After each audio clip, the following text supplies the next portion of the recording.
کی طرح کاٹ دیا گیا، لیکن انہوں نے کہا کہ ہم وہ دھرتی حاصل کر کے رہیں گے جس میں حضور خاتم النبیین صلی اللہ علیہ وسلم کی اطاعت اور اللہ کے احکامات پر جو ہے وہ عمل پیرا ہو سکے۔ انہوں نے اپنی جان کی قربانیاں دی ہیں اس دھرتی کی خاطر، اس خطے کی خاطر۔ باقی آپ دیکھ لیں، پوری دنیا میں جا کر آپ دیکھ لیں، میں یہ نہیں کہتا کہ ہر جگہ جو ہے وہ پاکستان والا ماحول ہے، لیکن الحمدللہ یہاں پر اگر قرآن اور حدیث اور نبی کریم صلی اللہ علیہ وسلم کے ناموس کے خلاف کوئی اف بھی کرتا ہے تو جو ہے وہ ایک کمزور ایمان والا، وہ نماز پڑھتا ہوگا، نہیں پڑھتا ہوگا، کبھی پڑھتا ہوگا، کبھی تلاوت کرتا ہوگا، اس کا عمل کمزور ہوگا، لیکن اس کا جو عقیدہ ہے، اس کا جو ایمان ہے اور اس کی جو عقیدت ہے وہ سب سے طاقتور ہے۔ وجہ کیا ہے کہ الحمدللہ یہاں پر قرآن اور حدیث کی تمام تر وہ تعلیمات جو ہے من و عن لوگوں کے سامنے پیش کی جاتی ہے اور لوگ اسے سنتے ہیں اور اس پر عمل کرتے ہیں۔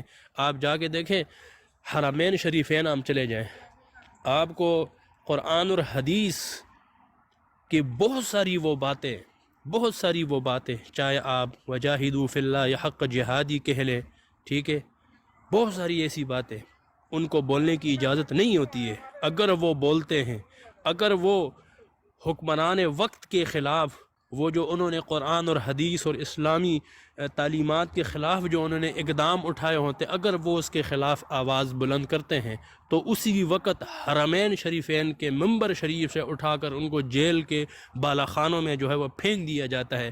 لیکن الحمدللہ پاکستان میں الحمدللہ قرآن اور حدیث کی تعلیمات اگر کسی بھی حکمران کے خلاف، کسی بھی بیوروکریٹ کے خلاف، کوئی کسی بھی انسان کے جو ہے وہ اس کا عمل قرآن اور حدیث کے خلاف ہو تو یہاں پر علماء آواز اٹھاتے ہیں۔ تو اسی لیے یہ جتنے بھی، میں نے آپ سے کہا تھا نا، جتنے بھی یہ گندی نالی کے کیڑے ہیں یہ اپنے انڈے یہیں پر رکھتے ہیں تاکہ یہ ملک زیادہ سے زیادہ بدنام ہو۔ یہ وہاں پر بچے کیوں نہیں دیتے؟ وہاں پر جا کے بچے دیں نا تاکہ ان کو پتہ چلے۔ انہیں پتہ ہے کہ وہ بیچارے بھی، ان میں وہ روح نہیں رہی کہ جو روح جو ہے وہ بیدار ہو کے اور وہ جو قلب کو گرما دے، ان میں وہ روح نہیں رہی ہے۔ اس لیے یہ گندے نالی کے گندے کیڑے وہاں پر انڈے بھی نہیں دیتے۔ اور ہمیشہ یہ بات یاد رکھیے گا، چور، لٹیرا اور ڈاکو وہیں پر آتا ہے جہاں پر ایمان ہوگا، شیطان وہیں پر آتا ہے جہاں پر ایمان ہوتا ہے، چور وہیں پر آتا ہے جہاں پر مال اور دولت ہوتی ہے۔ خالی گھر میں چور سموسے تاش کھیلنے کے لیے تھوڑی آئے گا۔ انہیں بھی پتہ ہے کہ پاکستان میں ایسے لوگ موجود ہیں جو اللہ اور رسول کی خاطر ان اللہ اشتری من المؤمنین انفسهم واموالهم بان لهم الجنہ یقاتلون فی سبیل اللہ فیقتلون ویقتلون، وہ اپنی جان دیتے بھی ہیں اور جان لیتے بھی ہیں، کیونکہ ان اللہ اشتری من المؤمنین انفسهم، کہ اللہ نے ان کی جانوں اور ان کی مالوں، ان کی نفسوں کو جنت کے بدلے خرید لیا ہے۔ انہیں پتہ ہے، تو اس لیے یہ جتنے بھی چور لٹیرے یہ یہیں پر آ کے یہیں پر گندے انڈے دیتے ہیں اور یہیں پر آغاز کرتے ہیں تاکہ یہاں پر لوگوں کے ذہنوں میں یہ بات جو ہے وہ بیٹھ جائے، او ہو ہر گمراہ جو ہے وہ عقیدہ اور ہر گمراہی یہیں سے پھیلتی ہے۔ تو اسی لیے کیونکہ جہاں پر دیکھیں مال ہوتا ہے، دولت ہوتی ہے، چور لٹیرے وہیں پر آتے ہیں، شیطان وہیں پر حملہ کرتا ہے جہاں پر ایمان ہو۔ جہاں پر ایمان ہی نہ ہو وہاں تو شیطان کہے گا پہلے جی سرکار پہلے ہی جو ہے ہمارے مشن میں ہے تو ہم ان کے اوپر ڈورے ڈال کے کیا کریں گے۔ میری بات امید ہے کہ سمجھ میں آ گئی ہوگی۔ جی جزاک اللہ مفتی صاحب۔ مفتی صاحب اب آپ کے آنے سے پہلے نا ہم تھوڑی سی بات کر رہے تھے کہ جو قادیانیوں کے بارے میں فیصلہ دیا ہے اپنا سپریم کورٹ نے، اور اس کو فیصلے میں کتاب کی اشاعت لکھا گیا ہے، حالانکہ اس میں صاف واضح ہے جو ان کے جس کے بارے میں کیس ہوا تھا مبارک مربی یا جو بھی ان کا تھا قادیانیوں کا، کہ اس کی کتاب کے باہر لکھا ہوا قرآن مجید با ترجمہ مات مختصر تفسیر، تو اس کو کتاب کیسے کہہ سکتے ہیں؟ حالانکہ قاضی فیض عیسیٰ نے فیصلہ دیتے ہوئے پاکستان کے آرٹیکل 31 کو بھی اگنور کیا ہے، جس میں یہ کلیئرلی مینشن ہے، وہ وضاحت میں لکھا گیا ہے کہ جو پاکستان کا آئین ہے وہ تحفظ کرتا ہے اس کے انفرادی اور اجتماعی طور پر لوگوں کو قرآن اور حدیث کے مطابق زندگی گزارنے کے لیے ایک ہدایت کے ذریعے وہ قرآن پاک کو اس کا بات کا مقصد ہے کہ اس آرٹیکل کی بھی خلاف ورزی کی ہے جس میں قرآن و حدیث کے مطابق زندگی گزارنے کے لیے اس میں وہ لکھا گیا آرٹیکل میں. ابھی یہ کرتے ہیں تفسیر صغیر جو لکھا ہوا مرزا محمود الدین بشیر کا. تو اس حوالے سے ہماری بات چل رہی تھی اور سوال تھا ہمارے پپو ملک صاحب کا. تو اگر ان کے ترجمے کی تحریفات دیکھی جائیں اور جتنی انہوں نے دجل کیا ہوا ہے تو یہ تو بالکل ہی اس کی آرٹیکل کی پاکستان کے آئین کی خلاف ورزی ہے 31 کے مطابق. تو اس حوالے سے بات چل رہی تھی مفتی صاحب. ذرا ڈاکٹر صاحب آپ موجود ہیں؟ بھائی آپ نے کیا بات کر رہے تھے آپ؟ ڈاکٹر صاحب یہ آرٹیکل 31 کے حوالے سے نا ہم نے آج آپ کے آنے سے پہلے یہاں پہ جو ایکس بیوروکریٹ ہیں اور یہ مقبول جان انہوں نے بھی اس پہ رد عمل کا کیا ہے قاضی فائز عیسیٰ کے فیصلے کے مطابق. تو آپ میں نے وہ ویڈیو چلائی بھی تھی ان کی. اس نے فیصلہ دیتے ہوئے ایک تو اس کو لکھا گیا کہ کتاب کی اشاعت، حالانکہ یہ قرآن مجید کا لفظ استعمال ہوا ہے جو یہ تفسیر صغیر کے باہر کے ٹائٹل میں لکھا ہوا ہے، اردو ترجمہ ما مختصر تفسیر. تو اس کو کتاب کی اشاعت نہیں کہہ سکتے. نہیں، یہ تو قرآن پاک کی غلط ترجمے اس کے ساتھ اشاعت ہے. اس کو آپ الکتاب کی غلط ترجمہ تو کہہ سکتے ہیں، کتاب نہیں کہہ سکتے. وہ جاہل آدمی ہے. فائز عیسیٰ کا باپ وہ غدار ہے جس نے جو تخلیق پاکستان کے وقت پوری زور لگا دیا کہ بلوچستان پاکستان میں شامل نہ ہو. اور اس کے دادے کو، جو جلال الدین تھا اس کے دادے کا نام، اس کو افغان کے دوست محمد خان امیر کابل نے سزائے موت سنائی تھی کہ وہ اسلام کے خلاف بھڑکاتا تھا. اور عبداللطیف نامی وہ جو مرتد سنگسار نہیں کیا، اس کا یار غار تھا وہ، اور وہ فرار ہو کے پشین آ گیا اور عبداللطیف پکڑا گیا، وہ مر گیا. آپ دیکھیں، یہ میں سارا کچھ انٹرنیٹ پہ لکھی ہے یہ خبر. یہ اس کا دادا بھی غدار، قوم کا بھی غدار، اسلام کا بھی غدار، اس کا باپ بھی غدار، یہ بھی غدار. جی السلام علیکم ڈاکٹر صاحب. آپ کی بات میں تھوڑا سا اضافہ کرتا جاؤں گا، اجازت ہو تو. بالکل مفتی صاحب آپ بول.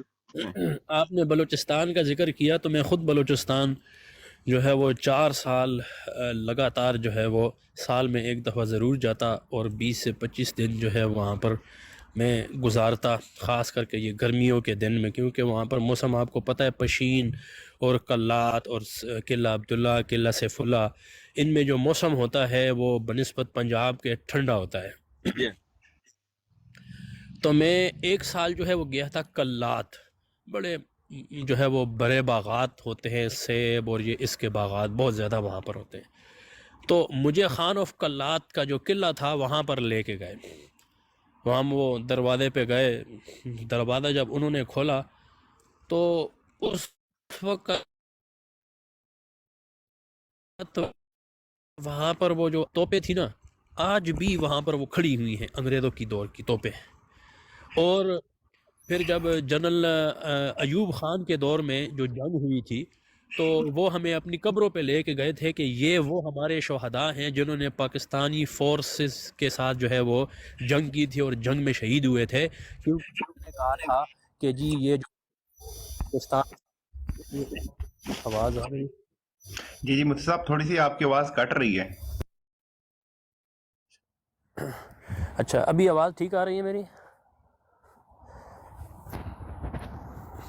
جی ابھی آواز ٹھیک آ رہی ہے میری؟ کوئی بتا دیں.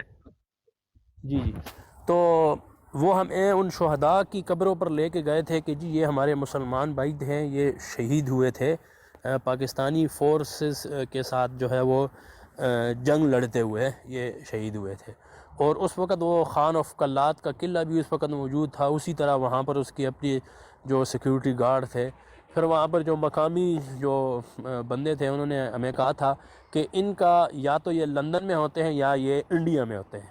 پاکستان میں یہ بہت کم رہتے ہیں کیونکہ ان کو خطرہ ہوتا ہے، تو لہذا اور ان کو زیادہ تر سپورٹ جو ہے وہ انڈیا سے ہی ملتی ہے۔ آپ نے سنا ہوگا زیادہ تر بلوچستان میں جو فسادات وغیرہ ہوتے ہیں، جب پنجاب کے لوگ وہاں پر جاتے تو اکثر ان کو شہید کر دیا جاتا تھا، جن میں RSS اور اس طرح کی بہت ساری جو ہے وہ ان کی جو کمپنیاں ہیں وہ اس میں ملوث ہوتی تھیں لوگوں کو شہید کرنے میں، اور نام جو ہے وہ بلوچیوں کا لگا دیتے تھے۔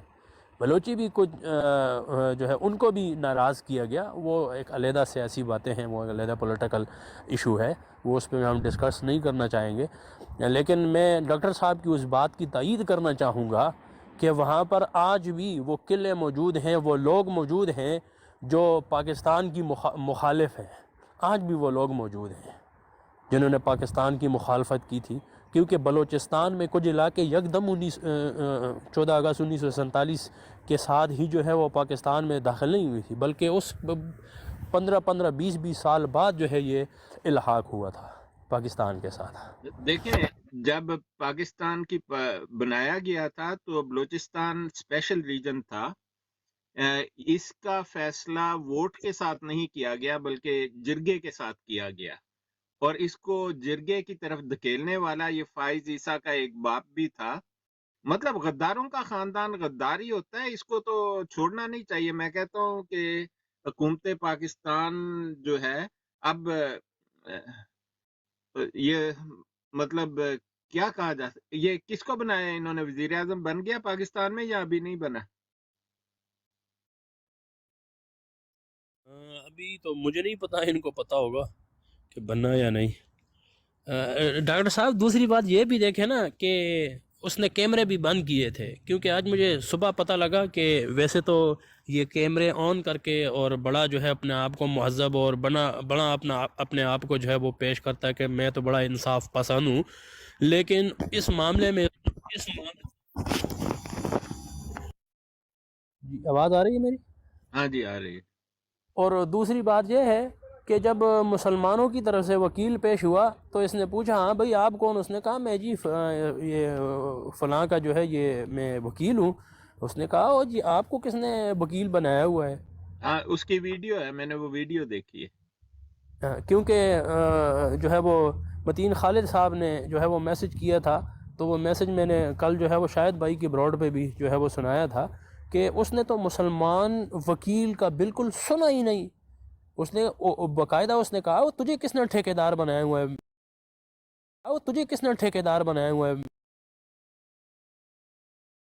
وہ تجھے کس نے ٹھیکیدار بنایا ہوا ہے؟ وہ تجھے کس نے ٹھیکیدار بنایا ہوا ہے؟